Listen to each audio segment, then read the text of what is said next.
Eu vou contar uma situação que eu ouvi da coordenadora da escola, que me chocou muito, e faz o link, então, para esse assunto.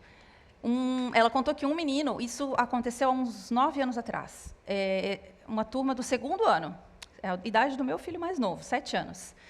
2º ano, um dos meninos ganhou dos seus pais uma televisão smart, foi colocada no quarto dele.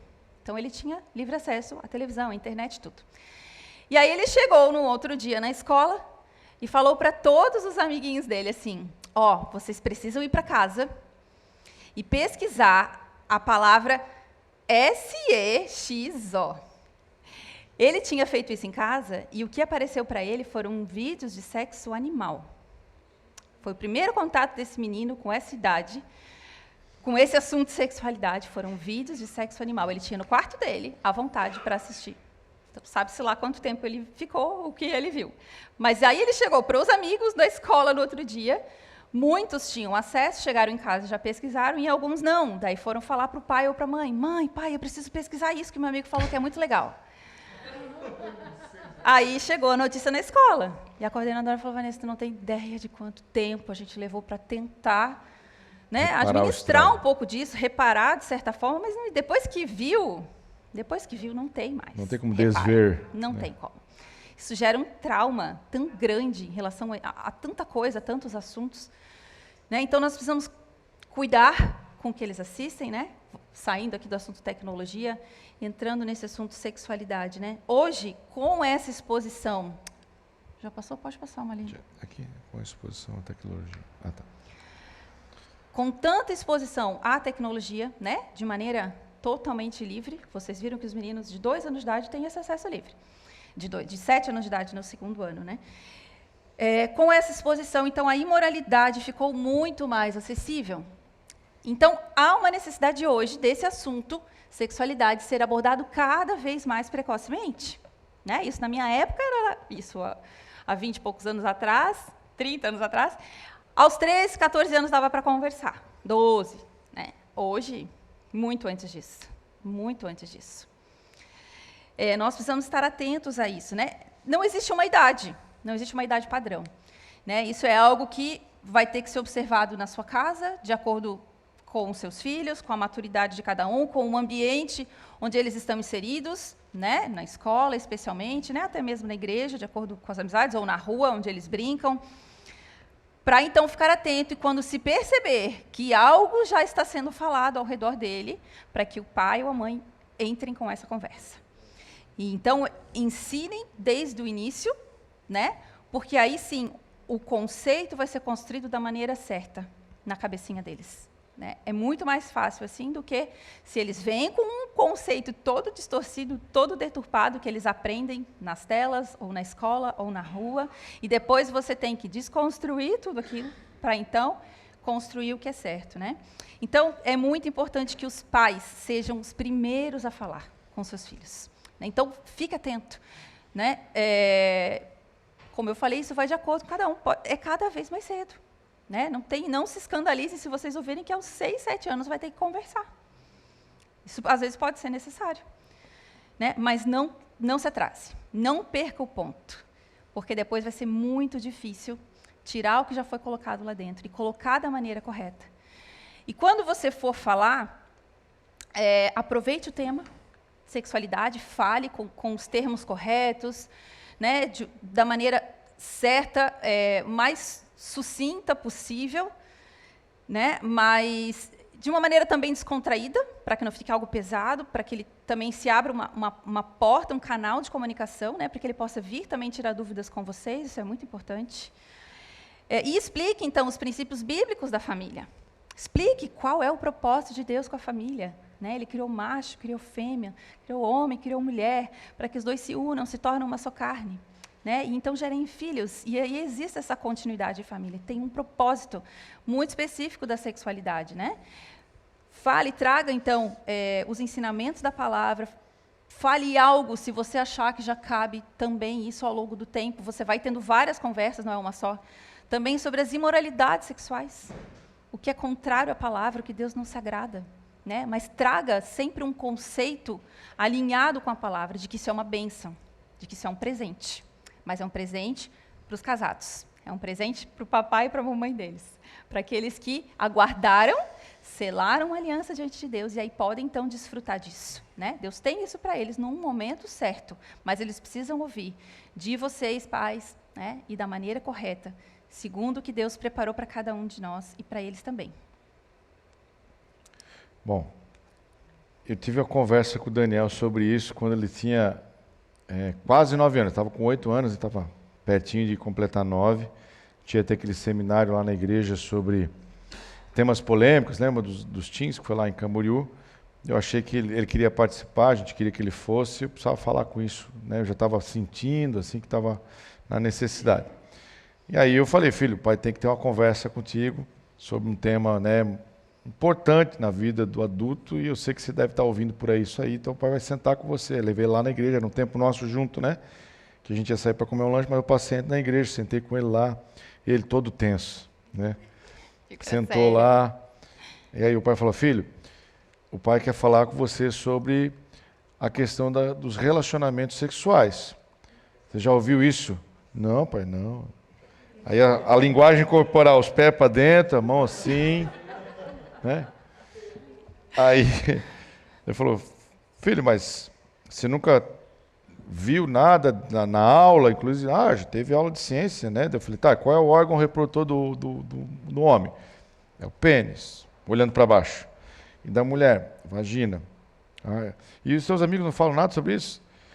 Eles falam as coisas dele lá, assim, né? Eu falei, tu nunca ouviu nada sobre isso?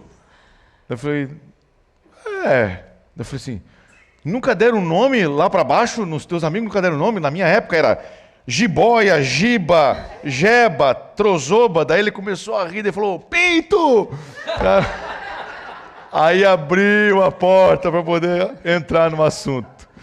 Aí ele começou a rir, daí ele começou a... Cara, e pensa num guri que começou a falar, bicho. Começou a falar, porque fulano, com o Beltrano que falou isso, que faz aquilo. Eu falei, filho, tudo mentira.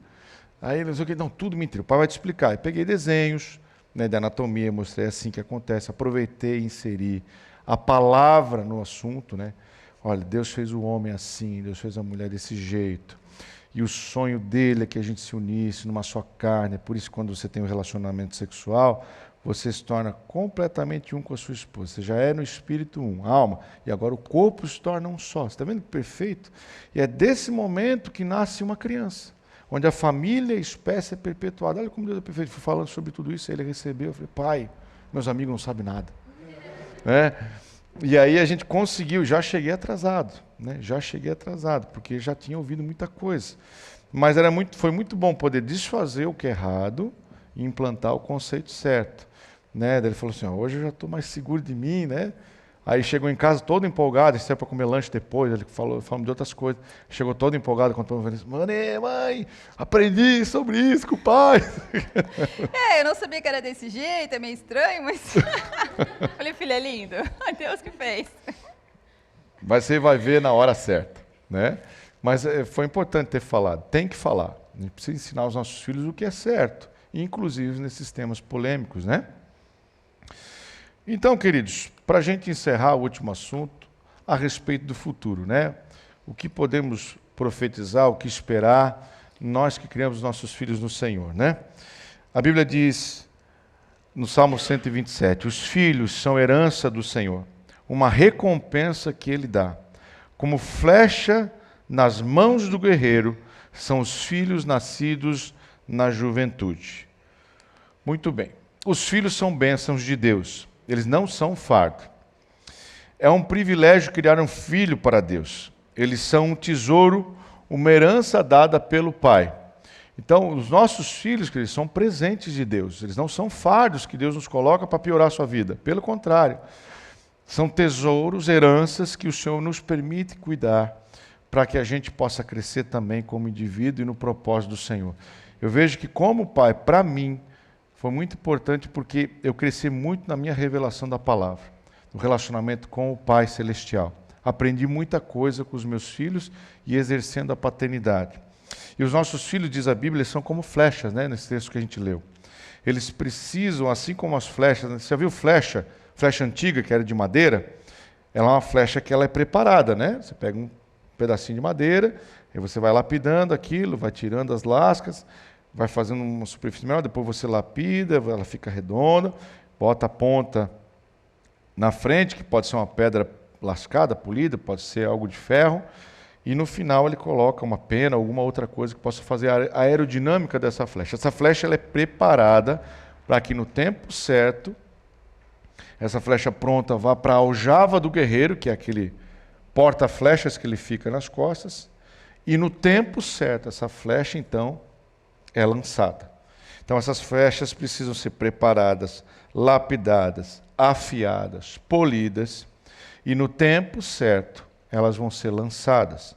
Assim são os nossos filhos. E os nossos filhos agora, a maioria de nós, eles estão no tempo da aljava. Eles estão aí dentro da sua aljava. Eles não foram lançados ainda. Então esse é o tempo do preparo. Isaías 49, na parte B do versículo 2, ele fez de mim uma flecha polida e me guardou na sua aljava. Existe um tempo, eles estão sendo guardados na aljava, para que na hora certa a gente possa lançá-los. A flecha que nós vamos lançar, ela vai mais longe do que nós.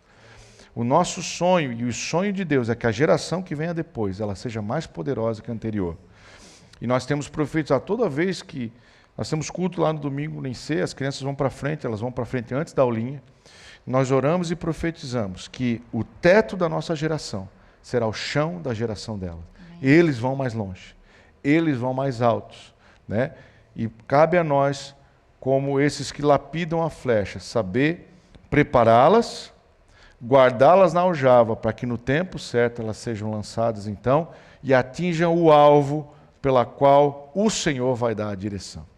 Mas quem dá o primeiro passo é o Pai. Ele vai mirar e vai lançar. O Senhor vai dar a direção certa, o alvo certo, a força certa e o tempo que essa flecha vai cair e atingir o alvo. Né? Isso é com o Senhor. Mas o nosso tempo de preparo, de guardar na aljava, de lançar, esse é um preparo nosso. Né? Nós, pais, nós precisamos ter clareza mental do nosso papel como pais, que é, primeiramente, guardar a vida dos nossos filhos, guardar o coração dos nossos filhos, como nós vimos, e também destiná-los ao alvo profético que Deus tem para a vida deles. É muito importante que nós, como pais, busquemos já do Senhor direção em relação ao destino profético deles. Né? Qual o chamado deles? Quanto antes nós conhecermos isso, nós sabemos, nós podemos ser intencionais nisso. Né? Nós conhecemos em partes o destino profético dos nossos filhos, e nós já trabalhamos nisso. Né? Então, nós já oramos por isso, nós já ensinamos muita coisa, nós trazemos assuntos relacionados a isso, nós investimos, né, nos chamados deles. Então, se você ainda não conhece, busque isso do Senhor. Qual é o destino profético do meu filho, pai? Porque eu já quero prepará-lo para isso, eu quero ajudar aonde for. Afiando a flecha. Possível, quero afiar minha flecha, exatamente. Então, é importante que você saiba. Caso você não saiba, tenha uma certeza. O seu filho foi chamado para ser um missionário do Senhor. Todos nós somos chamados a ser missionários. Então, se você olhar para um pequenininho ali dentro da sua casa, né, que vai ser um missionário, você já vai ser intencional nisso. Você já vai prepará-lo com tudo isso que nós falamos hoje, né, e muito mais coisas. Né, você vai prepará-lo para que um dia ele vá para as nações. Ele vá ser missionário, seja na vizinhança, seja numa igreja, seja em outras nações, seja como for, mas o Senhor vai usá-lo como profeta, como missionário. Então, tenha isso muito claro na sua mente, dia após dia, e trabalhe junto com o Senhor para promover isso para os seus filhos. O diabo, ele foca muito na sementinha, né? Porque é muito mais difícil derrubar uma árvore do que destruir uma sementinha. Né? Então, por 2 vezes, em 2 momentos, né, muito importantes na história bíblica, na história da humanidade, Satanás tentou destruir 2 libertadores que surgiram nessa terra. Né? E quem sabe um dos nossos filhos não é um libertador que surgiu nessa terra. Quem sabe? Quem dirá? Eu creio, eu profetizo que o meu e os de vocês, todos os nossos filhos serão libertadores. Amém. Eu creio que eles são chamados para a última geração, para a última hora, para preparar o caminho de Jesus. Está muito perto. Então, nós precisamos ter isso muito claro, muito forte, muito bem gravado no nosso coração. Nossa missão é poderosa. A nossa missão é uma responsabilidade grande. Eles são parte das últimas gerações, se não a última. Então, vamos preparar como libertadores. Se forem, glória a Deus. Se não for, eles serão aquilo que o Senhor deseja que eles sejam. Né? Mas façamos o melhor, não vamos deixar o inimigo destruir as sementes que Deus colocou na nossa mão. Vamos guardar com todas as nossas forças. Né? O que são, eu sempre falo assim, o que são 18 anos, né? Mais ou menos, que é o tempo que eles vão ficar em casa. Aljava. O que são 18 anos, né, da nossa história, da nossa vida? Diante de tantos anos que nós ainda viveremos como casal depois, vivemos antes, né? E que eles terão, depois disso, pela frente. O que são 18 anos? Passa assim, ó. A vida já é um sopro, né? Então, o que são 18 anos? Vale a pena todo o investimento. Vale a pena tudo que você fizer, emocionalmente, espiritualmente, ministerialmente, na igreja, financeiramente, invista nos seus filhos. Né? Você vai colher os frutos junto com eles. Né? Você vai entregar para o Senhor a melhor herança que ele poderia receber de volta. E Êxodo 1 e Mateus 2 nos contam, então, a história desses dois libertadores que vieram ao mundo, né? Que é Moisés e o nosso Jesus, que foram perseguidos. E ambos, Faraó e Herodes, mandaram matar toda aquela geração que estava nascendo de meninos para destruir esses dois. Satanás não poupa esforços para destruir as sementinhas que Deus coloca para nós, que Deus nos entrega. Então, não vamos poupar esforços também. Nós temos o Senhor dos Exércitos, o Deus Todo-Poderoso, aquele que é o maior interessado, não só nos nossos filhos, mas na nossa casa, na nossa família. Ele quer que nós sejamos unidos, felizes, família bendita do Senhor, que nós façamos diferença nessa terra, que nós sejamos exemplo, que nós sejamos luz para que outros olhem para nós e falem, eu quero isso. Eu quero uma família assim. E aí Satanás tentou então destruir esses dois, né, grandes libertadores, Moisés e Jesus, porque ele sabia o potencial que existia neles. Então vamos olhar e vamos enxergar pela fé o potencial que existe nos nossos filhos. Amém? Amém. Deus levantou então nesses momentos e em outros, né, protetores como Joquebede, que protegeu Moisés. Ela conhecia o destino profético do seu filho, né, e fez tudo o que teve ao seu alcance ali para proteger, e Deus fez, lógico, a parte dele. Tivemos Sifrá e Puá, as parteiras do Egito, que pouparam os menininhos hebreus, né? Ela mentiu a Faraó, porque ela obedeceu ao Senhor antes de tudo, então ela poupou aqueles meninos, inclusive Moisés. Temos José e Maria, né, que enfrentaram também aquela perseguição, seguiram a ordem do anjo, foram ao Egito, ficaram anos, né, num lugar estranho, uma terra estranha, até que voltaram.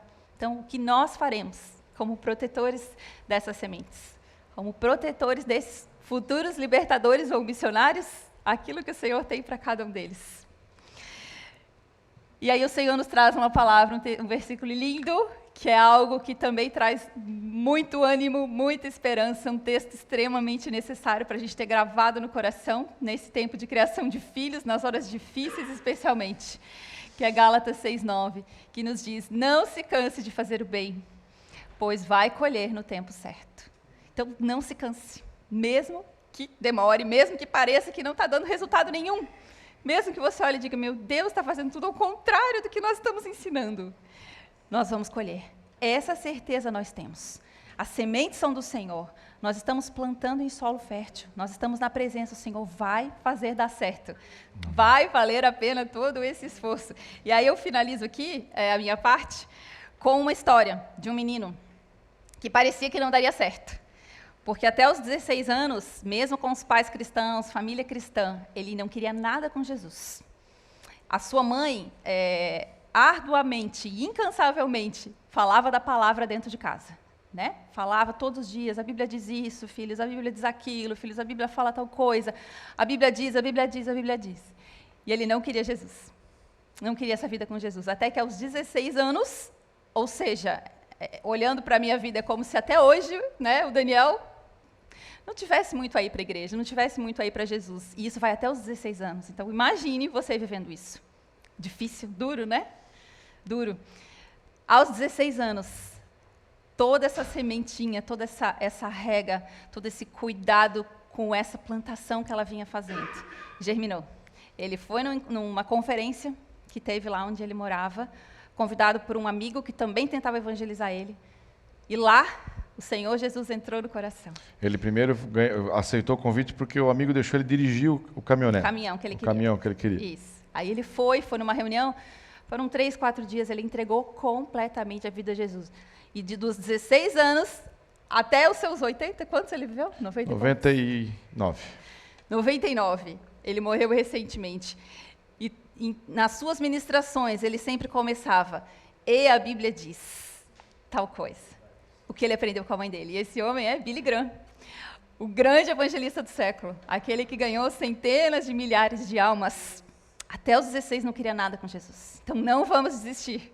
Vamos perseverar. Né? Vamos fazer aquilo que está ao nosso alcance.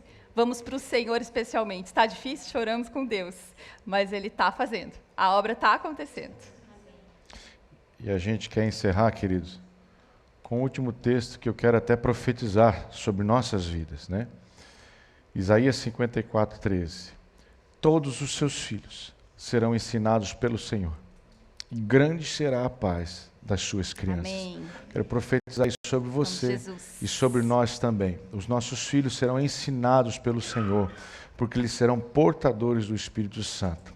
Pai, nós encerramos esse momento colocando diante de Ti os nossos filhos, colocando os pais, e pedimos, Pai, que a presença do Senhor nos envolva. Nós profetizamos, nós e nossa casa serviremos ao Senhor. Amém. Nós profetizamos que os nossos filhos irão mais longe do que nós. Amém. Serão amigos do Senhor, serão cheios do temor e viverão na Tua presença. Não se desviarão nem para a esquerda nem para a direita, mas serão conhecidos nos céus. Nós profetizamos que eles serão cheios da glória, Amém. cheios da graça, e que por onde passarem, eles exercerão influência, mas não serão influenciados. Eles levarão a luz no meio dessa geração incrédula e perversa, mas não serão afetados pela escuridão. Assim nós profetizamos em nome de Jesus. Amém e amém. Uma salva de palmas ao Senhor. Obrigado. Obrigada a todos. Deus abençoe. Tem perguntas ali, acho que já pode encerrar a transmissão. Eu vou pegar uma cadeira.